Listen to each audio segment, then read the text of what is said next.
불꽃이 튀고 긴장감이 흐른다. 과연 용이 하늘을 가르고 치솟을 것인가? 호랑이가 땅을 박차고 올라설 것인가? 피할 수 없는 숙명의 대결이 시작됩니다. 용호 상박 투자의 전쟁. 자, 먼저 용호 상박 명예의 전당부터 살펴보도록 하겠습니다. 자, 종목 수익률 1위를 했던 매니저들입니다. 오늘 출연하는 이 호랑이 팀 매니저들 여기 다 있죠? 조기준 매니저 있고요. 2번이나 우승했던 조기준 매니저 2번, 백인현 매니저 2번 우승했고요.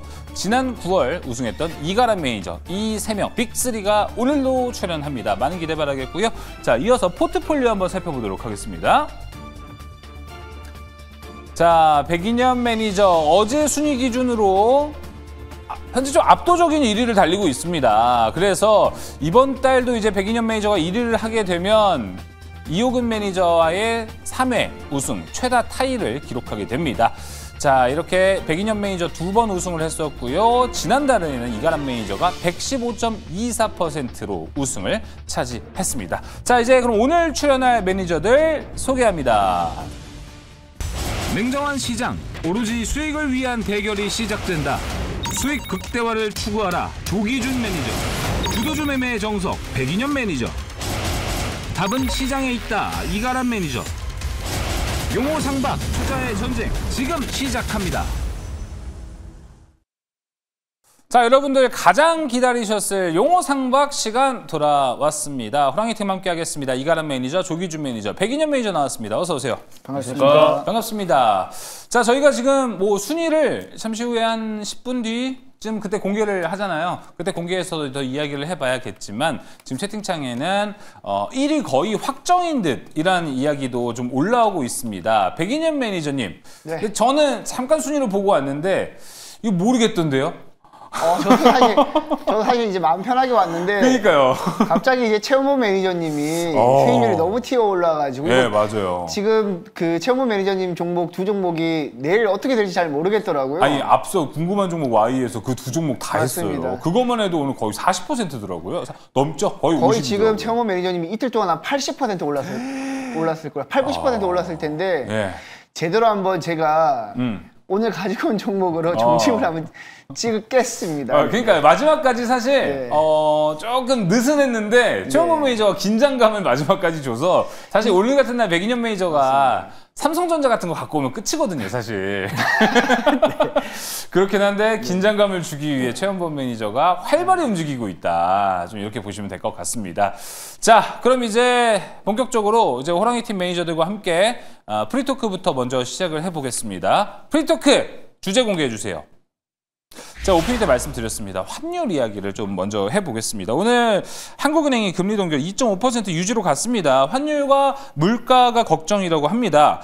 이도저도 아닌 좀 어려운 상황이에요. 올리면 또 불황에 대한 이야기, 내리면 미친 듯이 물가가 올라갈 확률이 높다. 이렇게 좀 해석을 해볼 수 있을 것 같은데 환율 걱정해서만 우리가 뭐 금리 인상을 고려할 수는 없습니다. 경제 전반을 다 고려해 봐야 되니까요.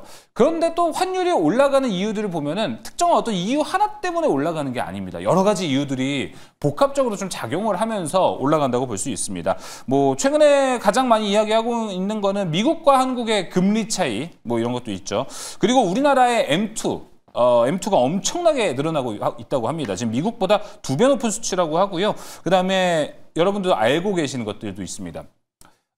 현재 기업들이 수출을 하고 나면은 이제 이 달러를 우리나라 갖고 와서 환전을 해야 되는데 미국에 투자를 해야 되다 보니까 이 환전량이 많아지지가 않았습니다. 많이 줄었습니다. 그렇기 때문에 지금 묶여있는 달러들이 많은 상태고요. 그리고 최근에 언론을 통해서 이 부분도 공개가 많이 되고 있는데 서학개미 때문이다. 뭐 이런 이야기들도 나오고 있습니다. 뭐 다양한 원인들이 있는데 매니저들과 이제 속 시원하게 한번 이야기를 한번 해보면 좋을 것 같습니다. 이가람 매니저님 먼저 가보면 좋을 것 같아요. 원인. 매니저님들마다 지금 환율 상승의 이 원인을 다 다르게 보실 것 같다는 생각이 좀 들거든요. 전 이가람 매니저님 생각 먼저 한번 들어보고 싶어요. 아무래도 환율은 이제 한 가지 원인 가지고서 올라가는 경우는 잘 없고요. 전 세계적으로 굉장히 복잡계가 지금 모여있는 곳이 환율이다 보니까 사실은 지금 어디까지 올라갈지 이런 것조차도 지금 전망 자체가 어려운 게 또 환율입니다. 그래서 지금 금리와 환율은 지금 예측이 불가능한 영역으로 알려져 있기 때문에 사실 어디까지 올라갈지는 아무도 알 수가 없지만 이제 오늘 같은 경우 봤을 때 지금 한국의 송재도 1,500원까지 올라가도 사실은 뭐 환율은 크게 문제가 안 되는 것 같다라고 발언을 할 정도로 그렇다는 거는 1,500원대에도 열고 있는 것이 아닌가라고 생각이 돼요. 그러면 이제 야 이거 환율 1,500원까지 올라가게 되면 이거 주시장 갈 수 있겠냐라는 생각을 한번 해볼 수 있을 것 같은데 사실상 최근에 보게 되면 오늘 같은 경우도 삼성전자 올라오고 그다음에 SK 쪽 올라오는 거 봤을 때도 결국 환율이 올라가더라도 외국인 또 사는 건 사거든요. 그렇기 때문에 오히려 환율보다는 미국 쪽 증시가 올라가느냐 글로벌 증시가 유동성 자체가 풀려서 올라가는지가 더 중요한 거고 지금 환율은 뭔가 지금 좀 공포스러운 건 맞는데 너무 그렇다고 해서 이거에 대해 두려움을 가지고서 주식을 안 할 수 없는 거 아닐까라고 저는 생각을 합니다. 그래서 물론 지금 원인 중에 하나로 뽑고 있는 것 중에 하나가 서학개미 때문인 거 아니냐라고 하고 있는데 제가 실제로 올해 거를 제가 한번 집계를 해봤어요. 이게 예타원 가게 되면 다 볼 수 있는데 제가 보고 있는 화면을 좀 같이 띄워놓으면 좋을 것 같습니다. 이건 제가 직접 만든 자료가 될 것 같고요. 보시면 1월 달부터 해서 이건 화요일 날 기준까지인 건데 검은 색깔 선이 달러원의 움직임이고요. 이 빨간 색깔이 국내 한국 사람들이 실제 미국에다가 주식을 산 금액을 제가 적어 놓은 건데 빨간 색깔이 진짜 올라갈수록 환율이 올라가는 모습이 있고요. 5월 달에가 파란 색깔이죠. 이때는 이제 미국 주식을 사기보다는 매도금이 더 컸을 때입니다. 실제로 보니까 달러원이 내려오기도 했었어요. 그러고 난 진짜로 이제 다시 매수 금액이 점점점 커져버리니까 달러원이 정말로 올라간다는 게 이런 집계가 나오기 때문에 한국은행도 그렇고 정부에서도 그렇고 지금 서학개미가 너무나 많은 금액이 미국으로 넘어가다 보니 지금 원래 전망되는 예상 레인지를 지금 벗어나고 있는 것 같다라는 코멘트를 주고 있는 것 같거든요. 여기서 이제 더 중요한 거는 이 금액이 실제 미국에 넘어가서 수익을 많이 내가지고 다시 수익금을 가지고 한국장으로 넘어온다면 나간 자금이 들어올 수가 있기 때문에 굉장히 빠르게 달러를 내려갈 수 있을 것 같은데 이 매매를 하신 분들이 만약에라도 손실이 커져서 손실금을 가지고 자금이 줄어든 상태로 들어오게 되면 이 자금이 못 들어오기 때문에 여기서는 조금 문제는 생길 수 있을 것 같다라고 생각이 되고 있고 이거 말고도 지금 연기금 자체도 이미 해외 투자 많이 하고 있는 상태라서 지금 이게 개인뿐만 아니라 지금 해외 자산 투자가 너무나 많아져 있는 상태에다가 플러스로 글로벌적인 거시경제 상황들까지 문제가 되다 보니까 올라왔다라고 보여지는 건데 주식하는 입장에서는 제 개인적인 생각은 공포를 넘어갈 필요는 없을 것 같고 오히려 4분기 발표 시즌 내년도 넘어가게 되면 환 효과 때문에 서프라이즈들 기업들이 상당히 많아서 오히려 이런 쪽에 대해서 관심을 더 가져보는 게 지금 시기에 맞지 않을까라고 말씀을 드리겠습니다. 알겠습니다. 계속해서 해주실 분?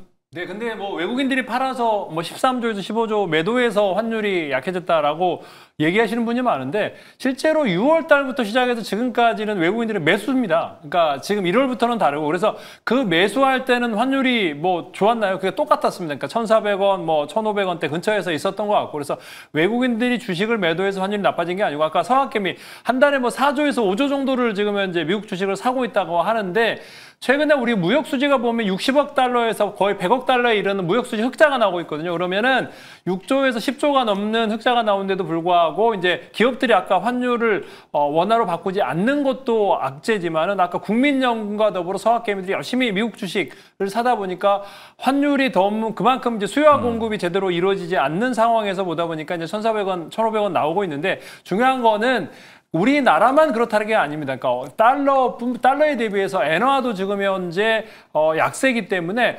그러니까 그거는 이제 원화하고 엔화만 비교했을 때 이제 그 1엔당 9원 정도 되는 상황이기 때문에 1대9라는 거는 그만큼 엔화도 약세가 나왔다라고 보시면 될 것 같아요. 그래서 그렇기 때문에 문제는 이제 실제로 원달러가 약했을 때 호재가 되는 기업이 많습니다. 현대차라든가 삼성전자 반도체는 수출이 호재인데 문제는 이제 달러로 인해서 항공사라든가 그러니까 석유를 수입하는 그러니까 석유 회사들이 이제 순이익이 줄어들 뿐이다라는 생각이 들기 때문에 어느 정도 시간이 지나면 제가 보기에는 환율은 더 안정화될 거다라고 보고 있습니다. 일단 뭐 앞서 두 분께서 이제 뭐 서학개미 얘기도 말씀을 해주셨고 뭐 투자 관련해서 많이 말씀을 해주셨는데 조금 더 이제 거시적으로 말씀을 드리자면 사실 이제 우리 국내 원화 가치가 많이 빠진 거는 특히 특히나 이제 많이 빠지는 건 맞긴 한데 아시아 통화 가치가 전반적으로 좀 빠졌다라고 보시면 될 것 같습니다. 일단 뭐 특히 이제 일본 같은 경우에도 엔화 가치가 지금 계속해서 이제 하락하고 있단 말이에요. 그런 측면에서 봤을 때 우리 국내 원화 가치도 하락하는 게 조금 자연스러운 현상이었다. 왜냐하면 달러 인덱스를 측정하는 기준에 엔화가 들어가거든요. 근데 엔화 가치가 빠지다 보면 달러가 상대적으로 엔화보다는 강세를 보이기 때문에 원화 가치도 같이 빠졌다라고 보시면 될 것 같고, 그리고 중국 같은 경우에도 최근에 이제 보게 되면 뭐 달러뿐만 아니라 중국 같은 경우에도 금리 인하 기조를 유지하고 있거든요. 근데 우리나라 같은 경우에는 워낙 이제 고환율에 위치해 있다 보니까 워낙 그 기준금리를 인하하지 못하고 계속해서 향후에도 동결할 가능성이 높아지다 보니까 오히려 지금 원화 가치가 계속해서 조금 하락하고 있는 게 아닌가라고 생각을 하고 있습니다. 일단 뭐 그런 측면에서 골고루 봤을 때 아시아 통화 가치와 맞물려서 하락하고 있는 측면도 있긴 하고, 중요한 부분은 원화 가치가 계속해서 하락한다고 해가지고 주식 시장에 큰 영향이 있을까라고 물었을 때는 저는 아니라고 생각을 해요. 왜냐하면 일단 앞서 이제 이가람 매니저님께서 말씀하셨던 거랑 똑같이 뭐 반도체랑 자동차랑 뭐 화장품 같이 수출 비중이 높은 기업들은 하반기 실적이 굉장히 잘 나올 거라고 저는 보고 있기 때문에 뭐 전체적으로 주식 시장에 대해서 환율 때문에 지수가 빠질 가능성은 뭐 저는 낮다라고 보고 있습니다. 맞습니다. 그리고 지금 또 봐야 될 게 사실 외국인들이 결국 들어오게 되면 달러와 환율이 내려갈 가능성이 굉장히 높잖아요. 네. 사실 뭐가 문제인지 모르겠어요. 달러원이 내려간 다음에 외국인이 들어오는 건지 아니면 외국인이 들어오면서 자연스럽게 달러원이 빠지는 건지 정확히 뭔지는 모르겠지만 결론만 놓고 보게 되면 결국 어떤 포인트가 분명히 들어갈 거예요. 환율 자체가 꺾이는 순간 자체가 어떤 포인트가 분명히 한번 올 텐데, 그럼 외국인 입장에서는 지금 이렇게 많이 올라와는 달러원의 환율 자체 올라와 있다는 얘기는 외국인 입장에서는 지금 굉장히 싸져 있는 한국의 증시거든요. 그렇죠. 지수가 많이 올라와 있지만 환율을 봤을 때는 약간 지금 싸져 있는 상태다라고 봤을 때 결국 외국인들이 다시 들어오기 시작하게 되면 엄청난 금액의 저가 매수가 들어올 수가 있을 것 같은데, 그렇죠. 오늘 한 외국계에서 리포트가 나왔는데 내년도에 대한 전략을 짜놨어요. 그 안에서 맨 마지막 부분에 환율에 관해서 전략이 써져 있는 어떻게 적혀 있냐면 내년도에 한국 같은 경우는 채권 시장은 선진국 지수에 이제 편입이 됩니다. 그쵸. 그래서 아마 채권 자금 자체가 많이 들어오게 될 거고, 그 상태와 더불어서 연기금도 환율에 대해서 해지가 들어갈 거기 때문에 지금 상태에서는 원화를 파는 게 아니라 외국인 입장에서는 오히려 이제 내년도 봤을 때 다시 원화를 사야 되는 시기다라고 적어놨거든요. 이게 이제 요번 달 지나가고 다음 달에 미국 FOMC 끝나고 난 다음에 리밸런싱 하면서 내년도에 대한 전략 짜는 기관들이 더 많아지게 되면 그쵸. 결국은 외국인 입장에서는 내년도에 한국 시장 봤을 때 결국 원화를 살 수밖에 없는 상황이 분명히 더 온다라고 본다면, 사실은 지금처럼 외국인들의 불안감으로 있을 때, 사실 이런 국대의 불안감이 있을 때가 오히려 주식을 사야 되는 때이지 않을까라고 좀 말씀을 드리겠습니다. 야, 이거 괜찮은 솔루션이 될 수 있겠네요. 진짜 지금 원화 가치가 워낙에 싸다 보니까 외국인들 입장에서 만약에 지금 신규 자금으로 들어온다고 했을 때 주가도 올라가고 환차익도 함께 볼 수 있는 여건의 확률이 좀 높다 보니까 그럴 수 있을 것 같습니다. 계속해서 또 얘기해 주실 분 얘기해 주시면 될 것 같습니다. 뭐 사실은 서학개미들이 이제 뭐 주식을 투자하는 종목들이 이제 제일, 그러니까 정부에서도 계속 규제책을 내놓으려고 하는데 사실 마땅한 대책이 없거든요. 근데 여러 서학개미 분들이 여러 종목을 사면 괜찮겠으나, 그러니까 뭐 세금을 물린다라는 얘기가 좀 있어요. 그러니까 근데 이제 세금도 문제지만, 그러니까 종목 세 종목이지 않을까? 그러니까 두 종목, 그러니까 테슬라와 엔비디아. 네. 이거를 집중적으로 사고 있기 때문에 가장 큰 문제라는 거죠. 그래서 뭐 마이크로소프트라든가 뭐 AMD라든가 뭐 여타 뭐 일라이 릴리라든가 여러 종목을 사면 좋겠으나 대한민국의 서학개미들이 너무 두세 종목에 집중 투자하다 보면 어느 순간에 리스크가 올 수가 있거든요. 그러니까 무조건 적으로 이제 상승만 한다. 그러니까 빠지면 계속적으로 서학개미분들이 이제 두 종목, 세 종목을 사는데 위기가 항상 오거든요. 세상에서는 경제적으로 봤을 때, 경제학적으로 봤을 때 위기 없는 상승은 없습니다. 항상 리스크가 있었고 변동성이 커지는 상황이 올 때 그때 이제 어떻게 될 거냐라는 생각이 듭니다. 그래서 과거에도 일본이 이제 엄청 크게 돈을 벌었을 때 이제 미국의 땅을 샀다가 크게 망했던 적도 있고, 그래서 제 생각에는 좀 더 이제 어떤 식으로든 규제를 좀 해서 미국 주식에도 좀 분산 투자를 하든지 아니면 좀 더 줄였으면 좋겠다라는 생각도 하고 있습니다. 저도 사실 아까 전에 이가람 매니저님 의견은 조금 겹치는 부분이 오늘 좀 많은데, 사실 지금 우리 국내 증시가 코스피 5천 코스피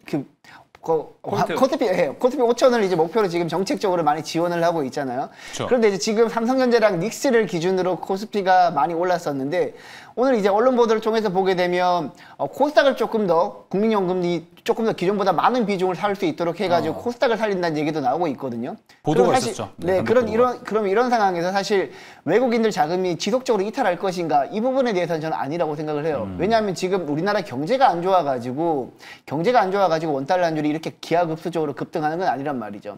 반도체랑 자동차 같은 경우는 굉장히 호재란 말이죠. 그런 측면에서 봤을 때 저는 오히려 지금 외국인들 같은 경우에는 지금 계속해서 이제 지수를 누르면서 좀 팔고 있긴 하지만 어느 순간부터 본격적으로 매수하기 시작할 거라고 저는 생각을 합니다. 네. 그때부터는 기하급수적으로 우리 국내 지수 코스닥, 코스피 같이 올라갈 거라고 저는 보고 있기 때문에 저는 뭐 환율 걱정 없다라고 보고 좋아요. 있습니다. 백인현님 이제 방금 뭐 이제 이야기를 해주셨는 게 있는데 제가 요새 조금 두려워하는 포인트가 몇 개 있는 게 환율이 이렇게 올라가고 있는 것도 있지만 백인현 매니저는 이제 경제가 안 좋아서 이렇게 환율 그리고 원화 가치가 이렇게 하락하는 건 아닌 것 같다라고 얘기해 주셨는데 제 생각에는 자동차는 아직 관세 때문에 저는 아직 좀 불확실한 거가 있어요. 근데 반도체가 진짜 지금 사이클이 좋은 거는 인정한단 말이죠. 근데 우리나라 산업을 다 통틀어서 저는 근데 반도체만 좋아 보이는 게 조금 리스크한 게 없지 않아 있습니다. 일단 뭐 사실 이제 최근에 뭐 반도체는 굉장히 좋은 건 반도체는 엄청 좋아요. 자동차도 네. 좀 나쁘진 않습니다. 유일해 보이는 게. 네, 그리고 지금 중요한 부분은 최근에 주가는 많이 빠졌지만 화장품 같은 경우에도 사실 나쁘진 않거든요. 화장품 수출 데이터도 그렇게 나쁘진 않단 말이죠. 사실 반도체 유독 돋보여서 그런 거지 전체적인 수출 비중 같은 경우에는 수출 업체들 같은 경우에는 사실 실적이 나쁘지 않아요. 아까 말씀해 주셨듯이 4분기가 되면 정말 환율 때문에 어닝 서프 보여줄 기업들이 많이 있다라고 저는 보고 있기 때문에 사실 경제는 뭐 크게 문제가 되지는 않는다. 일단 내수 경기는 조금 안 좋긴 하지만 우리 국내에서 해외로 수출하는 뭐 라면이라든지 김이라든지 이런 게 수출 데이터가 너무 좋기 때문에 사실 경제는 그렇게 나쁘지 않다라고 저는 생각을 하고 있습니다. 근데 또 반도체랑 비교했을 때 또 그쪽에 뭐 물론 산업이 좋긴 한데 비교되는 파이가 경쟁력이 좀 작아서 걱정이 되는 건 또 없지 않아 있습니다. 결론은 좀 지어야 봐야 될 것 같은데 어떻습니까? 매니저님들이 또 시청하시는 분들 요즘 환율 때문에 걱정하시는 분들 많을 것 같은데 이 주식시장을 볼 때 어떻게 좀 접근을 하는 게 좋을지 이 부분에 대한 이야기를 좀 짧게만 해주시면 좋을 것 같습니다. 이가람 매니저님 먼저. 저는 일단 오늘 정책 나왔던 것 중에 주목하고 있는 게 연기금이 코스닥에 대한 비중을 늘릴 거다라는 발표 나올 것 같습니다. 뭔가 지금 코스닥을 3% 들고 있는 거를 5% 늘릴 것 같다라고 하는데 작년 비교해보게 되면 연기금이 들어오기 시작한 다음부터는 증시가 좋아졌던 게 굉장히 많거든요. 그래서 아마 코스닥도 그렇고 아마 환율도 그렇고 안정성을 보일 수 있기 때문에 외국인 거를 너무 신경 쓰기보다 앞으로 연기금이 정책적으로 한국에 대해서 비중을 늘려 나간다면 연기금이 어떤 종목군들을 주로 사는지를 체크하게 되면 아마 그 포트 따라갔을 때 좋은 수익 나올 거니까 너무 여기에 대해서 공포감을 가지지 않으시는 게 가장 좋겠습니다. 네, 뭐 지금 이제 아까 이제 반도체가 뭐 얼마 정도 되느냐 보면은 이제 올해 이제 삼성전자 하이닉스가 보면은 둘 회사가 30조, 그러니까 분기당 10조씩 영업이익이 나오고 있는 회사입니다. 그러면은 30조 정도에서 40조 정도 영업이익이 나오는데 외국계에서도 지금 삼성전자를 내년에 영업이익을 80조를 예상하거든요. 그러면 하이닉스도 거의 80조가 넘게 나온다면 지금 현재 이제 자동차 회사들이 분기당 3조 정도를 영업이익이 나옵니다. 그러면 이제 1년에 10조 정도 넘어가는 상황에서 보면 삼성전자 하이닉스가 제가 보기에는 저점이었을 때 엔비디아, 테슬라 사는 것보다는 삼성전자 하이닉스 사는 게 훨씬 더 유리할 거다라는 생각을 해보고 있습니다. 네, 조기준 매니저는 오늘 확실히 뭔가 이제 확실하게 국내 주식 좋다 이런 이야기를 좀 많이 좀 잘 해주시는 것 같습니다. 국내 시장에 대해서 여러분들 걱정하지 않으셔도 되고 저희가 사실 이 주식 시장에 관한 이야기들을 많이 다루는 방송이다 보니까 솔루션을 최대한 좀 이렇게 드리려고 이 얘기를 좀 해봤습니다. 자, 그리고 이 우리나라 주식이 이런 환율과는 좀 무관하게 원화 가치가 떨어졌을 때, 그리고 원화 가치가 떨어졌을 때는요, 주식이라는 게 인플레이션 해지가 되기 때문에 주식 시장이 더 나빠질 이유는 없다. 이런 이야기도 함께 나오고 있습니다. 그래서 뭐 더 원화를 갖고 있기보다는 주식을 더 해야 된다라는 이야기도 있으니까 이 부분도 잘 참고해 보시는 것도 좋을 것 같습니다. 자, 오늘 프리토크 환율에 대한 이야기 함께 나눠봤습니다. 이제 본격적으로 시작해 볼 텐데요. 여러분들이 가장 궁금해하는 순위 공개하는 시간입니다. 먼저 종목별 순위부터 공개하겠습니다. 자, 여기는요, 이거죠.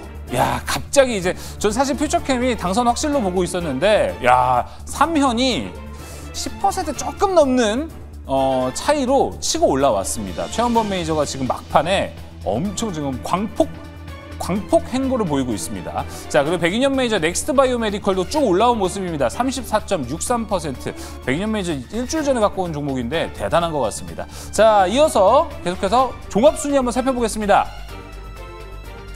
자, 현재 1위는 맞아요. 102년 매니저가 맞습니다. 76.20%. 근데 지금 최원범 매니저가 사실 최원범 매니저도 방송을 통해 얘기했어요. 나 마지막 주 노리고 지금 포트 편입하고 있다라는 얘기를 했는데 진짜 정확히 들어맞았습니다. 조금 힘들었을지라도 오늘 하루 만에 엄청난 수익을 거두면서 2위까지 치고 올라왔습니다. 이 내일까지 오늘 그 로봇주의 향연이 이어진다면 진짜 모릅니다. 3연이 내일도 상한가 간다? 야, 정말 모를 것 같습니다. 자, 이호근 매니저는 20.26% 3위의 랭크가 됐습니다. 자, 순위 한번 쫙 보고 왔습니다. 우리 매니저님들이 쫙 보셨을 때 102년 매니저는 아까 이야기 좀 해봤으니까 지난달 1위를 했던 이가람 매니저님 또 감이 좋지 않습니까? 그렇죠. 102년 매니저 1위 방어할 것 같습니까? 방어는 될 것 같은데요, 충분히. 충분히 격차가 좀 있다 보니까 격차는 좁혀질 것 같긴 한데 네. 그래도 아마 다른 종목이 올라갈 거라서 전 충분히 방어될 거라고 봅니다. 충분히 방어할 수 있다. 조기준 매니저님 생각은 어떠세요? 그게 변동이 크게 일어나겠습니까? 뭐 그렇게 종목이 많더라도 네. 빠지면 같이 빠지고 올라가면 같이 올라가고 이러지 않을까라는 생각이 들고 있고요. 그래서 워낙 차이가 50% 차이를 뒤집어진 적은 하루 만에 거의 한 번도 없었던 것 같기 때문에 조기준 매니저님 한번 뒤엎어본 적 있지 않으세요? 그건 일주일 정도 그러니까 그 100%를 올린 적은 일주일 정도 있었습니다. 근데 하루는 불가능하지 않냐라는 생각을 해봅니다. 하루 50%는 쉽지 않다. 네. 근데 3연이라는 종목이 오늘 상한가를 갖고 대기 매수 물량이 엄청난 상태거든요. 102년 매니저님 네. 어때요? 일단 3연이 연속으로 상한가 가면 또 어떻게 될지 모른다고 진짜 생각을 모르죠. 하는데 네. 상한가를 안 가고 그냥 두루두루 오르면 제가 무난하게 올라가지 않을까. 왜냐하면 지금 최근에 이제 움직임이 반도체랑 로봇이랑 만약에 같이 간다라고 했을 때도 반도체 갈 때 의료 AI 관련 종목들이 같이 움직였거든요. 바이오 쪽에서도. 나 의료에 있으니까. 예, 저는 이제 뭐 전반적으로 인공지능이랑 바이오랑 묶어진 종목들을 많이 맞아요. 가지고 왔다 보니까 특별히 뭐 빠지지는 않을 것 같습니다. 맞아요. 월수팀도 계속 이제 회의하고 이야기할 때마다 102년 매니저 이야기를 많이 합니다. 무슨 제약바이오를 저렇게 많이 담았는데 어떻게 포트가 안 빠지냐 이런 이야기를 많이 하고 있습니다. 진짜 그 종목 선택이 정말 대단했다라고 볼 수 있을 것 같습니다. 자, 그럼 이제 용어상박 본격적으로 한번 시작을 해볼 텐데요. 종목 리뷰부터 먼저 해보도록 하겠습니다. 이가람 매니저님 먼저 네. 삼양식품 한번 리뷰해 보도록 하겠습니다.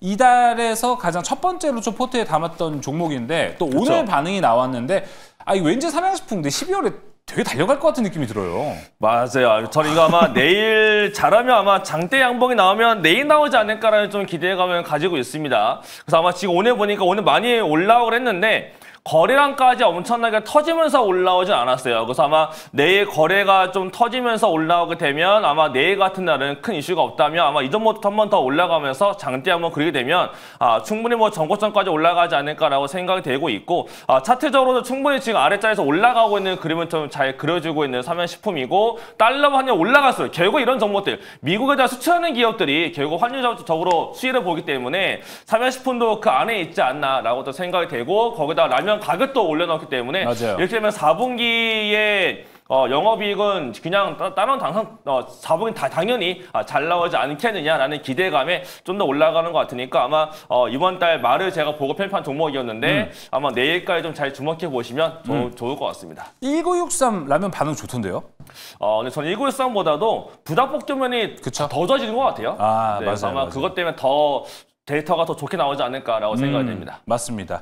저도 신혼여행 때 불닭볶음면 봤는데 해외에서 한 봉지에 5,000원에 팝니다. 맞아요. 예, 진짜 비싸게 팝니다. 그게 다 죄다 팔리고 있다라고 보시면 될 것 같습니다. 자, 삼양식품 리뷰 한번 해봤고요. 자, 이가람 매니저님, 네. 지금 이제 추천하는 종목은 11월의 마지막 포트에 담는 종목입니다. 사실 뭐 순위 대결에도 좋지만 사실 우리가 이때 담는 종목은 저희가 뭐 대결이지만 12월에 정말 좋을 종목 추천하는 거나 다름없는 거잖아요. 그런데 저는 내일까지 보는 종목을 한번 편입해보겠고요.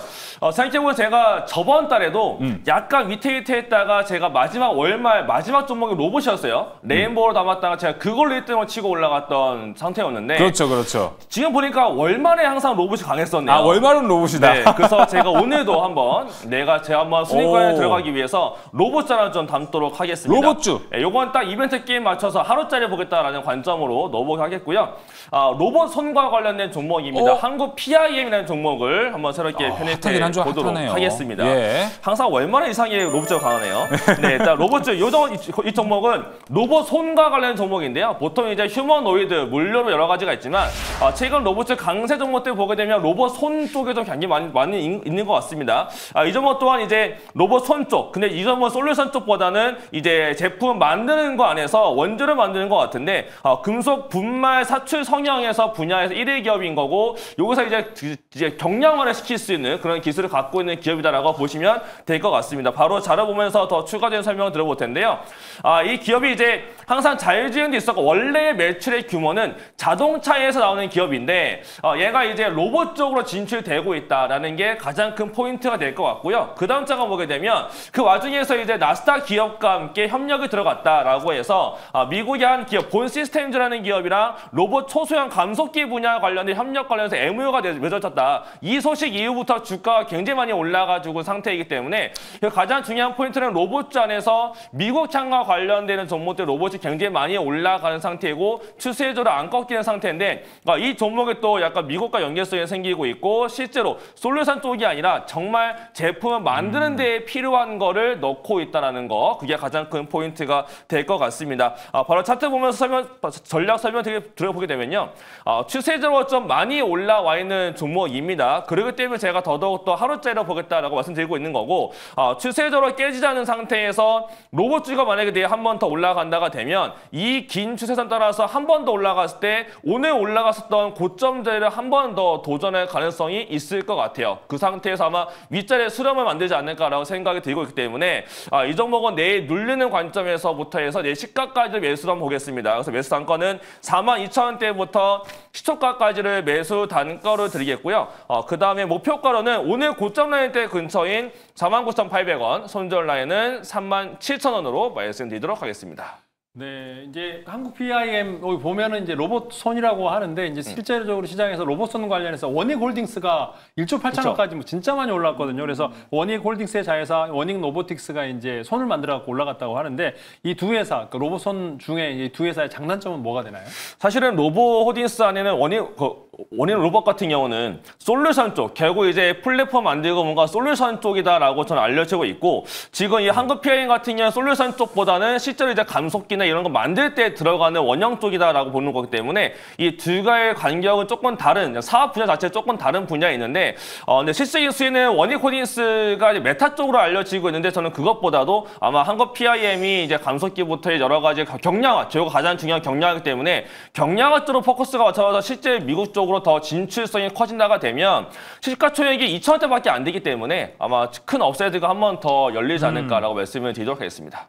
일단 보통 우리나라 이제 로봇 관련 종목들을 보면 이제 특별히 이제 대기업이랑 좀 연관되어 있는 기업들의 주가가 좀 많이 오르더라고요. 예를 들면 뭐 레인보우 로보틱스는 삼성전자, 그리고 뭐 로보스타나 로보티즈는 LG그룹향, 그리고 뭐 클로봇 같은 경우에는 현대그룹향으로 조금 엮이면서 많이 올랐는데 사실 어떻게 보면 이제 대기업이랑 엮였다라는 거는 그쪽에서 이제 수주가 나올 수 있다는 그런 기대감 때문에 오르는 것 같은데 방금 이제 소개해 주신 기업 같은 경우에는 뭐 향후에 어떤 우리가 알만한 기업이랑 연관되면서 조금 계약이 나올 만한 게 있을지. 이제 국내에서의 대기업들 같은 경우 결국 지분 투자가 들어가기 시작한 다음부터 그쪽으로 엮여진 걸로 알려지고 있는데 이 기업은 아직은 지분 투자라든지 그런 것에 대한 모멘텀은 아직은 없는 것 같긴 하고요. 하지만 이제 경량화 안에서 결국 국내에서 가장 또 기술력이 좋은 기업이기 때문에 언제든지 아마 노리는 기업이 나타나지 않을까라는 생각이 되고 있고 다만 이제 아무래도 그런 것들은 비밀 협약 자체가 많기 때문에 자기네가 실제로 뉴스를 뿌리면서 알려지지 않는 이상은 비밀 유지가 있는 거라서 우리 정확한 내용을 알 수는 없겠지만 결국 주가가 올라가면 올라갈수록 또 그에 대한 모멘텀까지 붙을 수가 있지 않을까라고 생각이 들어서요. 그런 정확한 내용은 나중에 또 한번 뉴스 통해서 좀 더 찾아봐야 될 것 같고 일단은 이제 주가 한 번 더 올라가면 올라갈수록 이제 미국 쪽이라든지 다른 대기업에 대한 루머까지 한번 돌 수가 있을 것 같으니까 이런 내용 추세가 깨지지 않으면 한 번 더 관심 있게 더 보시면 좋을 것 같습니다. 한국 PIM 얘기 들어봤고요. 이거는 지금 최근에 지금 요즘 로봇주도 올라가는데 중심 키워드가 뭔 것 같아요? 요즘은 사실 원래 유동성이 약간 빠지면서 로봇주가 안 가다가 바이오가 올라왔었는데 요즘 바이오가 조금 밀리나 싶으니까 바로 올라갔던 게 로봇 쪽이거든요. 네. 그래서 로봇 쪽은 지금은 키워드보다는 수급인 것 같고 수급이다. 그 또 하나 본다면 내년 1월 달에 CES 2026이 열리기 때문에 결국 한 달 앞두고 12월 달이라서 아마 다음 달 정도면 다시 한 번 더 로봇주가 또 그러네요. 움직일 수가 있으니까 또 관심이 더 받지 않을까라고 말씀을 드리겠습니다. 자, 연말이 오긴 왔나 봅니다. CES 얘기가 할 때가 된 거 보니까 연말이 좀 되긴 한 것 같습니다. PIM, 한국 PIM 이야기 나눠보면서 마무리 지어보도록 하겠습니다. 자, 그리고 이제 조기준 매니저의 순서로 가보도록 하겠습니다. 오늘 리뷰 파이넴텍 가볼 텐데 지난 시간에도 리뷰를 파이넴텍을 했었습니다. 그 이유가 확실히 있었네요. 바로 주가에서 반응이 나오는군요. 물론 저도 KNR을 하고 싶은데 뭐 KNR은 뭐 이제 수급이 파이넴텍이 더 좋거든요. 그래서 네. 파이넴텍이 지금 현재 이제 내장인지 관련해서도 이제 애플 폰을 생산한다고 합니다. 그래서 그런 재료로 해서인데도 그 유상증자를 500억대를 조달했는데도 불구하고 하락했어요. 그래서 하락했는데 결국에는 400만 주 정도를 유상증자했는데 거기에 260만 주가 타이거 자산운용이 지분 투자를 했어요. 전환우선주를. 그만큼 이제 앞으로 성장성이 있다라고 해서 미래에셋의 자산운용인 타이거 자산운용이 260만 주를 지분을 취득했고 또 이제 기관들이 사기 시작합니다. 그래서 곧 이제 12월 5일부터 해서 삼성의 트라이폴드 출시를 하고 연말에 이제 수주 모멘텀이 나온다면 여기가 파이넴텍이 이제 내장 힌지뿐만 아니라 외장 힌지도 지금 현재 신규 진입 성공했다고 하거든요. 그래서 그 모델을 다 만들었다면 지금 현재 삼성전자의 내장 힌지만 납품하고 있는데 애플 매출이 잡힌다면 급성장할 가능성이 높지 않을까라는 생각이 들기 때문에 최근에 UV 레이저 신규 시설 투자한 거 2월 달에 또 10월 달에 했기 때문에 수주가 곧 나올 거다라는 측면에서 보시면 현재 10,000원 이하에서는 적극적으로 매수하셔도 좋겠다라는 생각이 듭니다. 알겠습니다. 조기준 매니저 다음 달이 이제 바로 시작하면 12월 1일이 월요일이란 말이에요. 그러면은 이제 화요일 12월 2일 됐을 때도 파이넴텍도 갖고 오실 겁니까? 왜냐하면 12월 5일이 이벤트가 있잖아요. 죄송합니다. 이 VIP 편대에 편입을 했기 때문에. 알겠습니다. 네, 파이넴텍.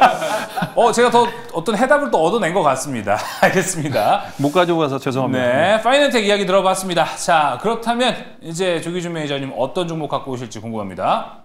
자, 오늘의 종목은 같은 폴더블 종목으로 해서 BH를 가져왔습니다. 그래서 BH 이제 애플 핵심 부품 좋아요. 사업인데 이제 최근에 보면은 이제 오늘도 급등세가 나왔습니다. 그렇지만은 OLED 관련해서 탑재가 확대되면은 ASP가 상승이 되면서 턴어라운드를 할 거다라는 측면을 보시면 될 것 같고요. 전장용 그다음에 이제 차량용 FPCB 관련해서 사업용이 계속 확대되고 있는 회사다라고 보시면 될 것 같고요. 최근에 이제 폴더블 아이폰이 출시되고 있고 그다음에 이제 자사주 처분하고 소각 물량 해소되면서 이제 바닥을 다졌기 때문에 기관도 그렇고 외국인도 지금 현재 집중 매수하고 있다. 오늘 외국인들이 집중적으로 매수하면서 급등세가 나온 게 아닌가라는 생각이 들고 있고요.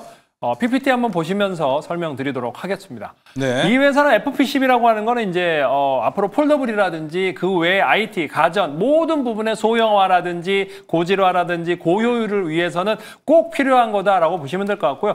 OLED가 탑재되면은 FPCB로 전면적으로 교체를 해야 된다라는 측면으로 보시면 될 것 같고요. 그 다음 자료 보시면은 이제 요게 새로 이제 애플 거를 이제 뭐 GPT로 생성을 해봤는데. 애플이 이제 이런 디자인이 나온다면 거의 성공하지 않을까라는 생각이 듭니다. 그래서 그동안 안 만들었는데 결국에는 애플도 마지막에 진입을 한다는 측면에서 보시면 이 회사를 사야 되겠다라 생각하고요. 마지막 차트 보시면서 가격 전략 말씀을 드리도록 하겠습니다. 최근에 외국인들이 지금 현재 지속적으로 매수하고 있고 우상향하고 있는 종목 밑에 보면 외국인 차트입니다. 그래서 계속 거래량이 줄면서도 외국인이 주식 소각과 더불어 자사주 처분 때문에 하락했거든요. 그 처분이 다 끝났기 때문에 급등돼갖고 골든크로스 났습니다. 그래서 이 가격대에서 매수하시고 시초가부터 17,300원 분할 매수하시면 좋을 것 같고요. 목표가 22,000원, 손절가 15,000원 잡고 가시면 되겠습니다. 일단 BH 가지고 오셔가지고 제가 이제 다른 BH 증권사에서 나올 리포트를 쭉 봤단 말이죠. 근데 일단 대부분의 증권사들이 올해 전체 연간 영업이익보다 내년 연간 영업이익을 한 2배 이상 보더라고요. 한 1,000억 이상 나올 거라고 보고 있는데 지금 BH 같은 경우에는 FPCB 기판 자체를 뭐 스마트폰에도 공급하지만 전장에도 공급을 하고 있는데 내년도 스마트폰이랑 전장 쪽이랑 어떤 부분이 조금 더 업사이드가 나오면서 실적이 좀 튀는 부분일까요? 근데 가격은 사실은 전장용이 비쌉니다. 그러니까 전장용이 그런데 지금 현재 매출의 8대2가 그 다음에 이제 휴대폰 쪽이기 때문에 아직은 모르는데 어느 순간 이제 전장용 가격이 비싼 전장용이 올라간다면 충분히 올라갈 거다라고 보고 있고 내년 매출 한 1조 8천억에 1,200억 영업이익을 잡더라고요. 그러면은 올해 이제 상승분 충분히 영업이익이라든가 이런 것들이 올라갈 거고요. FP70이 이제 OLED라든가 폴더블이 들어가면 더 얇은 게 더 많이 들어가거든요. 그래서 가격 인상 효과도 있을 거다라는 측면에서 매력적이다라고 보고 있습니다.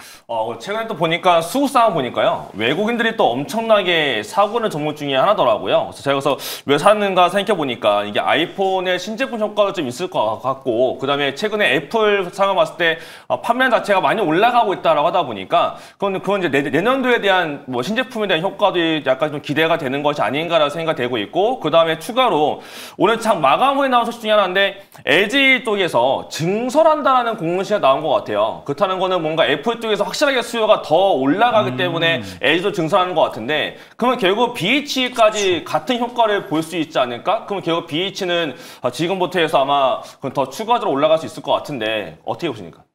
지금 이제 시총이 6천억짜리인데 외국인이 오늘도 사면서 거의 20%, 19%까지 샀다라는 거죠. 극하게 샀다라는 거는 LG가 지금 LG 디스플레이 흑자가 나왔고 휴대폰이 다 이제 OLED로 다 바꾼다는 거죠. 그러면 OLED로 바꾸는 순간 FP12가 더 많이 들어갈 거라는 거죠. 그래서 폴더블로 이제 OLED를 만드는 거는 폴더블을 하기 위해서 그러는 거고, 그런 측면에서 보면은 FPC 시장은 더 커질 거다라는 생각이 들고 있어요. 그래서 아까 LG가 OLED 투자를 더, 그러니까 수요가 더 늘어나고 애플에서도 수주가 더 나오기 때문에 증설했을 거고, 그 연동해서 BH도 영업이익이라는 거 다시 이제 1,000억대로 넘어서는 호실적이 나올 거다라는 생각이 들고 있고요. 국민연금이 7% 들고 있는 상황에서 외국인들이 지금 70만 주 사면서 19%가 요구한 건 더 살지 않을까라는 생각이 듭니다. 최근에 이게 왜 빠졌냐면 자사주를 들고 있는 걸 매도 소각하고 또 이제 지분을 블록딜하면서 그 물량 소화하느라고 빠졌다라고 보시면 좋을 것 같습니다.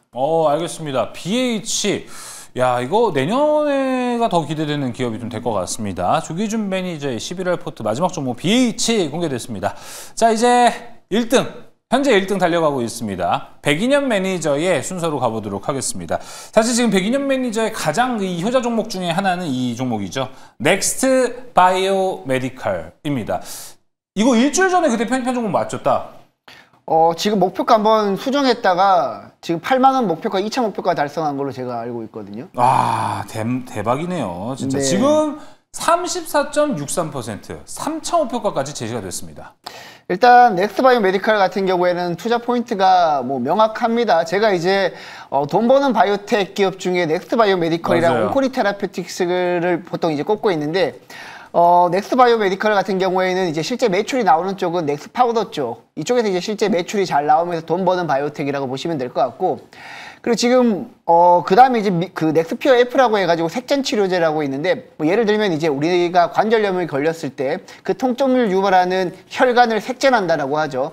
혈관을 막는다라고 이해하시면 될 것 같은데, 그렇게 되면 이제 통증이 완화가 되는 구조라고 보시면 될 것 같습니다. 넥스바이오 메디컬 같은 경우에는 넥스피어 F라고 해가지고 그 색전 치료제를 미국 시장에 진출하려고 하고 있는데, 오늘 이제 미국 시장에 진출할 수 있는 그 초석을 마련했다라는 기사가 나오면서 전반적으로 넥스트 바이오 메디컬이 주가가 급등했다라고 보시면 될 것 같고요.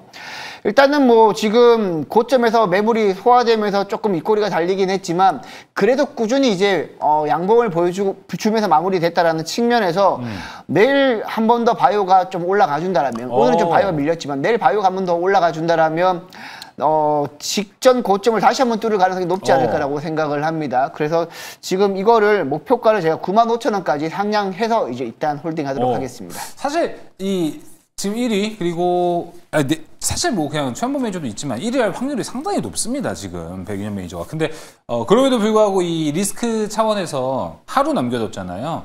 포트 아웃을 할 수도 있는데 내일도 바라본다라고 하는 건 확실한 좀 이유가 있는 거죠. 그렇죠. 일단 투자 포인트가 명확하고, 사실 이제 넥스트바이오 메디컬 같은 경우에는 저는 조금 더 천천히 올라갔으면 이거보다 훨씬 더 많이 올라갈 종목인데, 갑자기 이제 주가가 오늘 튀어가지고 생각보다 급하게 올라갔다. 네, 튀어가지고 일단 뭐 그렇다고 포트 아웃까지 할 필요는 없을 것 같아서 제가 일단은 가지고 왔습니다. 네, 또 백인현 매니저가 바라보고 있는 목표가 따로 있다 보니까 그 부분을 같이 보시면 좋을 것 같습니다. 3차 목표가 95,000원까지 올렸습니다. 자, 이제 백인현 매니저님 마지막 종목을 공개해 볼 시간입니다. 오늘 되게 안전한 종목 갖고 와도 되는 날이었는데 최원범 매니저가 갑자기 치고 올라오는 바람에 긴장을 하면서 확실한 종목 갖고 와야겠다라 해서 확실한 종목 갖고 오셨을 것 같아요. 네, 오늘 가지고 온 종목은 이제 바이오 쪽에서 인투셀, 제가 평소에 많이 강조드렸던 종목입니다. 끝을 내네요. 네, 예. 일단 인투셀 같은 경우에도 제가 그 용어상박 프로그램에 가지고 올 때마다 좋은 결과를 보여줬던 맞아요. 예. 기업이라고 최소 보시면 될 것 같은데, 20%였죠? 네네. 제2의 리가캠 바이오로 인투셀이랑 오름테라피틱을 제가 많이 말씀을 드렸는데 방송에서는 제가 인투셀을 많이 가지고 왔습니다. 자, 일단 인투셀을 잠깐 설명을 드리자면 우리가 이제 그 리가캠 바이오라고 하면 이제 ADC, 항체 약물 접합체 전문 업체잖아요. 근데 인투셀 같은 경우에는 항체랑 약물을 결합해주는 그 링커에 좀 특화되어 있는 기업이라고 보시면 될 것 같고, 그 링커가 인투셀이 보유하고 있는 게 이제 오파스 링커라고 해가지고 조금 기존의 링커랑 다릅니다. 기존 링커 같은 경우에는 그 약물이 세포 독성이 강해가지고 항체랑 연결시키는 게 굉장히 힘들었는데, 인투셀은 기존에 연결시키지 못했던 뭐 듀오카마이신 같은 페이로드도 다 접합할 수 있다는 장점이 있습니다. 오파스 링커가 일단 메인이고요. 그 다음에 이제 페이로드 같은 경우에도 인투셀이 조금 더 약간 기술력을 가지고 있다고 보시면 될 것 같은데, 보통 이제 인투셀이 페이로드 30개 이상 집단군을 이제 인투셀이 보유하고 있는 게 넥사테칸이라고 하는데, 이전에는 그 중에 하나 넥사테칸 3가 중국 바이오텍이랑 좀 겹치면서 특허 논란 이슈가 있었는데, 이번에 이제 삼성 바이오에피스가 특허 논란이 있었던 중국 기업이랑 라이센스 인을 하면서 특허 논란을 완전히 해소시켜줬습니다. 보통 이제 인투셀이 특허 논란에 휩싸이면 인투셀 기업 자체가 특허 논란을 해소하기 위해서 움직여야 되는데, 삼성 바이오에피스가 대신 나서서 특허 논란을 해소시켜줬다는 측면에서 일단 인투셀이랑 삼성 바이오에피스랑 관계가 더욱더 공고하게 이어질 거라고 보고 있고요. 그리고 지금 인투셀 같은 경우에는 시가총액이 1조가 안 됩니다. 근데 이제 비슷한 맥락으로 오름테라피틱스 같은 경우에는 시가총액이 1조 2천억에서 한 3천억까지 올라갔거든요. 지금 인투셀도 오름테라피틱이 인투셀보다 좋다고 하더라도 인투셀의 시가총액이 1조 언더에 있을 이유는 저는 없다라고 보고 있기 때문에 오늘 이제 일단 21선에 다시 안착하는 모습을 보였기 때문에 꾸준히 우상향하지 않을까라고 보고 있습니다. 차트 보면서 매매 전략도 한번 세워보도록 하겠습니다.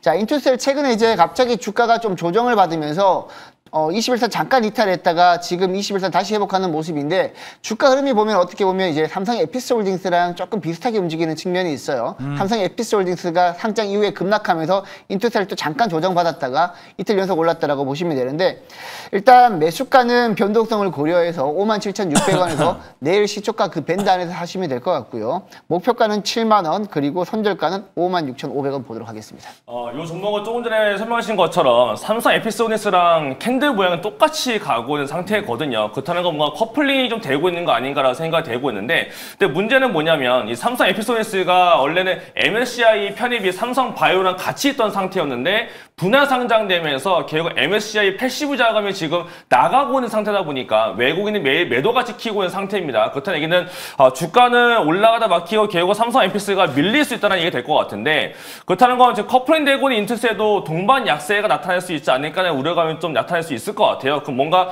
그와 별개로 어떤 독자적인 움직임으로 어떤 다시 반대쪽으로 움직일 수 있는지 어떻게 보시면 궁금합니다. 일단 질문하신 내용이 이제 삼성 에피스홀딩스가 추후에 MSCI에서 탈락하면서 좀 하락하게 되면 인투셀도 좀 같이 조정을 받지 않을까, 이게 가장 핵심인 것 같은데, 사실 이제 삼성 에피스홀딩스가 상장하게 되면서 가장 부각받았던 기업이 프로티나랑 인투셀입니다. 맞아요. 프로티나 같은 경우에는 서울대학교 쪽이랑 그리고 삼성 바이오에피스랑 컨소시엄을 구성해서 최근에 국제까지 선정이 되었거든요. 그렇기 때문에 가장 부각되었던 기업이 프로티나랑 인투셀인데, 뭐 최근에 인투셀이 그 삼성 에피스홀딩스가 급락했을 때도 프로티나 같은 경우에 호재가 발생하니까 어제 완전 급등을 했었거든요. 그런 측면에서 봤을 때 인투셀도 호재만 나와준다라면 급등할 가능성이 높다. 그리고 오늘 같은 경우에는 인투셀 파이프라인 중에 하나인 ITC 6146 그 B7H3 단백질을 타겟하는 고용암 쪽에서 많이 발생하는 그쪽 타겟으로 하는 신약 후보 물질이 미국 임상 일상 IND 승인을 받았단 말이죠. 근데 오늘 바이오가 너무 밀리면서 좀 그 부분이 약하게 좀 부각되었지 않나라고 싶은데, 뭐 내일 바이오 관련 종목들만 좀 몰라주면 인투셀 같은 경우에는 소급해서 이런 호재가 더 반영되지 않을까라고 생각을 해서 충분히 업사이드가 있다라고 보고 있습니다. 인투셀이 독보적인 이제 오파스 링커라든가 PMT 기술, 플랫폼 기술로 해서 이제 1조 클럽을 달성할 것 같은데, 이제 문제는 아까 이제 프리 IND 뭐 해서 지금 FDA에서 일상 신청하고 있는데, 이제 일상이라는 건 시작이라는 건데, 이제 가시적으로 이제 어떤 결과물이 나올 수 있는 라이센스 아웃을 할 수 있는 뭐 그런 임상이라든가 이런 것들이 있는지 궁금합니다. 일단 지금 ITC 614 그 파이프라인 자체가 미국 임상이 본격적으로 개시되면 향후에 결과값이 나올 때까지 좀 시간이 걸릴 거예요. 근데 중요한 부분은 전임상 단계까지 결과값은 아마 내년 상반기쯤에 한번 나오지 않을까라고 얘기를 하고 있고, 그리고 지금 기본적으로 우리가 이제 삼성 에피스홀딩스도 상장해가지고 뭔가를 보여줘야 됩니다. 맞아요. 삼성 바이오로직스랑 인적 분할되면서 삼성 바이오로직스는 CDMO 쪽이고, 그리고 삼성 에피스홀딩스는 신약 개발 쪽이잖아요. 근데 거기서 뭔가 퍼포먼스를 보여줘야지 되는데, 그 보여주려면 인투셀이랑 임상이 본격적으로 잘 진행이 돼야 됩니다. 그리고 지금 시장에서는 삼성 에피스홀딩스 적정 시가총액을 한 12조 정도 보고 있거든요. 근데 지금 삼성 에피스홀딩스가 오늘 많이 올라도 10조 좀 넘는 수준이기 때문에 아직까지 적정 가치 미만이기 때문에 뭐 MSCI 자금 이탈한다고 하더라도, 그리고 뭐 특별히 당장의 임상 결과가 나오지 않는다고 하더라도 삼성 에피스홀딩스가 주가가 제자리 찾아가면 인투셀도 같이 올라가지 않을까라고 저는 보고 있기 때문에 일단 뭐 삼성 에피스홀딩스 주가 흐름을 한번 같이 보면 좋을 것 같습니다. 복잡하고 어려웠어요. 좀 이해가 어려웠지만 또 102년 매니저가 인투셀을 갖고 왔다, 여러분. 이거는 이미 좀 증명이 많이 돼가지고 더 관심 있게 지켜보면 좋을 것 같습니다. 사실 이달에도 인투셀을 갖고 왔었어요. 51,600원에 그때 매수를 해서 62,000원에 목표가 터치, 포트 아웃. 20.16% 수익을 또 기록했습니다. 다시 한번 또 인투셀로 그만큼의 수익을 기록할 수 있을지 기대가 됩니다. 자, 오늘 용어상박 종목 모두 나왔습니다. 종목 정리 한번 하고 돌아오겠습니다.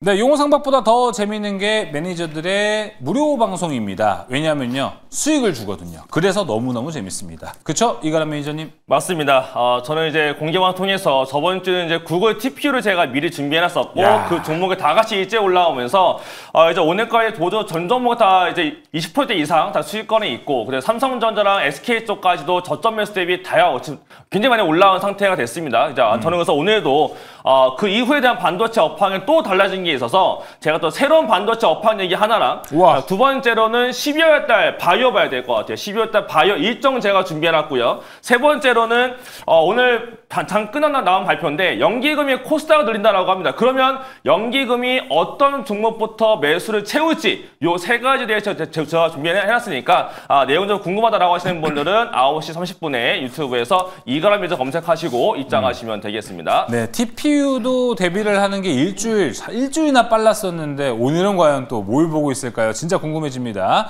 자, 9시 30분 이가람 매니저 무료 방송 가시면 좋을 것 같고요. 자, 이어서 조기준 매니저님 무료 방송 언제 하세요? 최근에 일주일 동안 제가 계속적으로 이제 바이오 얘기를 하면서 이뮤논시아를 얘기 드렸고, 최근에 두세 달 동안 해서 수익이 110% 도달했습니다. 그래서 이뮤논시아가 오늘 같은 바이오자가 빠지는 상황에서도 거의 상근처까지 올라가고 20% 이상으로 해서 상승해서 끝났는데, 이 이뮤논시아를 이을 바이오 탑5 종목을 알려드릴 테니까 9시 30분 유튜브 조기준 검색하고 들어오시면 되겠습니다. 네, 졸릭스, 조킷 헬스케어, 그리고 조뮤논시아까지 나왔습니다. 다음 종목은 과연 뭐가 될지 조기준 매니저의 무료 방송에서 확인하시면 좋을 것 같습니다. 자, 이어서 현재 1위, 누구보다 더 열심히 할 수밖에 없습니다, 지금. 백인현 매니저님. 네, 저는 이제 항상 월요일부터 금요일까지 오후 3시 40분 장 마감 이후에 무료 방송하고요. 사실 제가 무료 방송에서 좋아요 70개 눌러주시면, 유튜브에서 70개 눌러주시면 제가 무료 공개 방송 추천주를 드렸는데, 최근에 넥스트 바이오메디칼이랑 이제 온코닉 테라피틱스 여러 차례 드려가지고 많이 수익을 드렸는데요. 내일 또 제가 오후 3시 40분에 12월에 미리 봐야 될 바이오 유망주 탑3 소개를 해드릴 테니까 내일 또 오셔가지고 3시 40분에 유튜브에서 백인현 매니저 검색하시고 들어오시면 좋아요도 많이 눌러주시기 바랍니다. 좋아요 70개 너무 적은 거 아니에요? 이제 개수를 좀 올릴까라고 생각도 하고 70개 있는데, 너무 적다. 또 올리면 또 초심 잃었나 이런 얘기 할까봐. 네, 그렇죠. 조심 잃으면 안 되죠. 네. 70개 하고 좋은 정보 많이 주시면 좋을 것 같습니다. 알겠습니다. 자, 백인현 매니저 무료 방송 가서 좋아요 꼭 누르시고요. 좋은 종목도 얻어가시면 좋을 것 같습니다. 자, 오늘 용호상방 여기서 마무리하겠습니다. 세 분 고생 많으셨습니다.